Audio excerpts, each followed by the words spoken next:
네, 누군가 지금 이맘때쯤이면은 지방선거를 앞두고 바람을 실컷 일으켜야 되는데 생각만큼 바람이 일지 않고 있는 사람이 있습니다. 그 정치인에 대한 얘기를 나눠보겠습니다.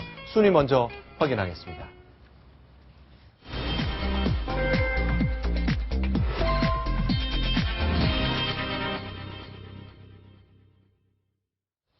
네, 어떻게 보면 바람이 좀 빠진 것 같은데 그래도 이 빠진 바람 이렇게 둘 수 없죠. 그래서 한껏 바람을 넣기 위해 움직이는 정치인이 있습니다. 바로 안철수 새정치민주연합의 공동대표입니다. 박정우 차장께 좀 여쭤볼게요. 자, 안철수의 영향, 이번 선거에서 안철수가 얼만큼 영향을 미쳤는지는 세월 이전과 이유가 많이 다를 것 같은데요. 어떤 평가를 하십니까?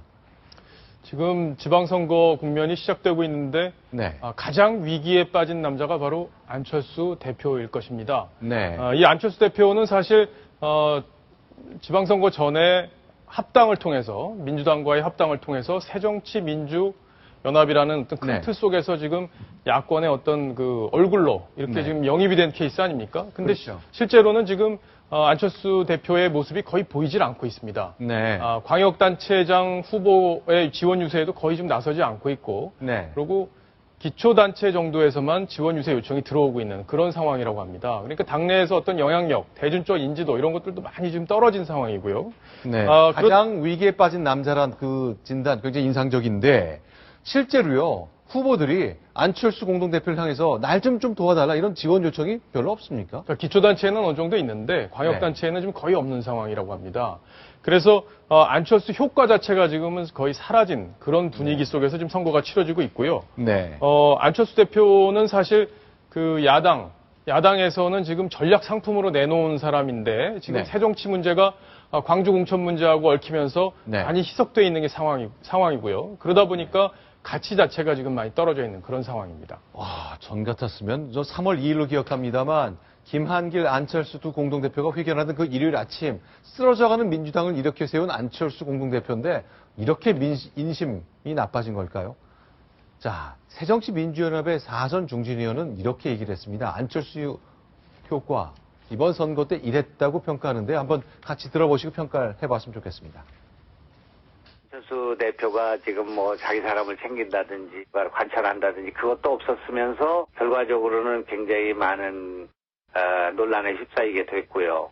그래가지고 사실 안철수 대표의 선전이 기대되는 이번 선거였는데 좀 미흡하게 된 것이 안타깝게 생각합니다. 많이 미흡하죠. 네. 많이 미흡하고 특히 지금 이제 김영환 의원의 경우에는 사실 공천 문제, 김영환 의원이 안산 상록이 지금 지역입니다. 지역인데 그 안산 시장 공천 문제를 놓고 당 지도부 지금 신주류 안철수 김한길 의원이 이끄는 그 신주류 측과 좀 대결 구도가 형성이 돼서 결과적으로는 저 김영환 의원이 미는 후보가 탈락을 했습니다. 그러다 보니까 좀 감정이 사실 좋질 않아요. 아하. 안철수 대표하고 김한길 대표한테. 그러다 보니까 조금 더 비판적일 수는 있는데 근데 어쨌든 저런 평가 자체는 당내에서는 상당히 공감대가 있습니다. 그리고 지금 대표를 만들어 놓고 이제 많이 지금 써먹고 싶었잖아요. 안철수 대표를. 근데 이제 써먹을 가치 자체가 많이 없어지니까 의원들 또 후보들 입장에서는 사실 많이 답답해하고 있는 그런 상황입니다. 네. 자, 그런데 이제 내일 모레 이틀 동안 안철수 공동대표는 광주를 또 내려갑니다. 제가 세어봤더니 지난 2주일 사이에 3번을 갔어요.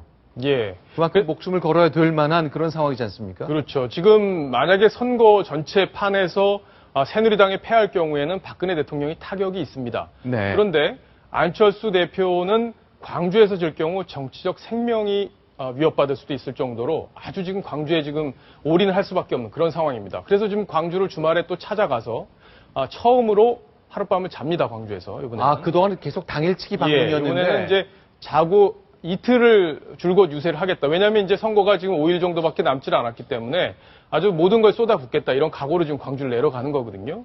지금 광주에서도 지지율 격차가 강우태 시장과 지금 윤장현 후보 간의 지지율 격차가 많이 좁혀지고 있는 분위기입니다.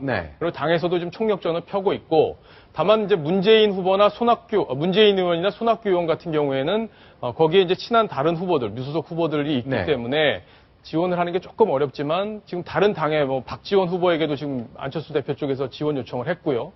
그래서 지금 총력전을 펴서 광주를 이겨야 안철수가 산다. 지금 이런 상황에 빠져 있는 그런 위기의 남자가 바로 안철수입니다. 자, 2주 사이에 3번 방문은, 세 번째 방문한 건 맞지만 1박을 하는 것은 처음이라는 것, 박정훈 차장께서 지적을 좀 해주셨어요. 예. 네.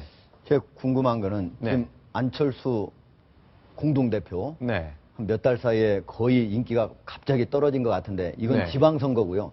여전히 대권 후보로서는 상당한 그런 지지율이 나오고 있어요. 근데 새누리당에서는 안철수 이 공동대표의 그런 대권 후보로서 잠재적 어떤 경쟁력 그걸 어떻게 보고 있나요? 지금 사실 대권 후보, 차기 대선 후보 지지율, 그것도 네. 지금 한 자릿수까지 떨어져 있는 상황입니다. 네. 지금 이제 안철수 이꼴 새정치, 이게 좀 어색하지 않으십니까? 이제는 많이 이러는 것들이 광주 공천 문제 때문에 퇴색이 돼서요. 대선 후보 지지율도 지금 많이 떨어져 있는 상황입니다. 그래서 네. 새누리당에서는 이번 지방선거가 끝나면 안철수 대표의 활용 가치 이런 것들이 많이 떨어지기 때문에 네. 친노들이 네. 안철수 대표를 많이 흔들 것이다. 그러고 결과적으로 안철수 대표가 거기서 버티기가 좀 어렵지 않겠느냐. 네. 지금 이런 분석들이 나오고 있기 때문에 네. 아직 대선이 지금 3년 이상 남아 있기 때문에 네. 지금 현재로서는 안철수 대표가 이제 좀 내리막길을 걷고 있는데 어떤 식으로 반전 포인트를 마련할 것인지 여기에 더 초점을 두고 봐야 될 것 같습니다. 자, 안철수 후보. 사실 지금도 지방선거 때 주목을 받지 못하고 세월호가 모든 걸 다 집어삼켰잖아요. 안철수의 존재감 자체도 매우 약해졌습니다만 박정훈 차장의 진단은 선거가 끝났을 때 친노, 강경파, 특히 문재인 중심으로 한 그 그룹이 안철수 의원을 어떻게 다룰지, 어떻게 대응할지 정말 위기가 아닐 수 없습니다. 자, 안철수 의원 이번 주말 1박 2일로 광주를 방문합니다. 여기까지 지방선거 관련된 내용 정리해봤습니다.